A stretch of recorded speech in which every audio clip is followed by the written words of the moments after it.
Welcome back. Certain college programs could lose access to federal student loans under the so-called One Big Beautiful Bill. The change could impact about 40,000 U.S. college students. Consumer reporter Michelle Renee Quinn explains how and the programs most at risk. The new provision, called Do No Harm, requires associate and bachelor's degree granting programs to show that graduates earn more than high school graduates. Now, higher education firm HEA Group says college arts, religion, and trade programs like cosmetology are the most likely to be cut off from federal student loans. The new rule reflects Republican efforts to bar federal student loans for degrees that, quote, leave students worse off than if they never went to college.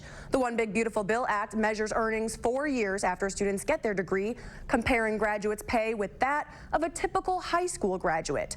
Programs at four-year colleges around the U.S. at risk of failing the new earnings test include about 8% of studio and fine arts programs, roughly 3% of design and applied arts programs, as well as 1% of English major degrees.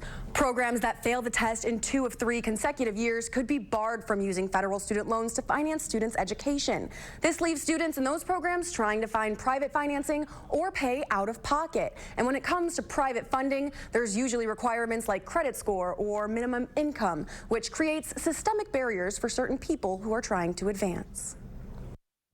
You can catch Michelle Renee anchoring weekend mornings right here on WKBT. And a quick note, if you have questions about your consumer rights, now's your chance to get those answered.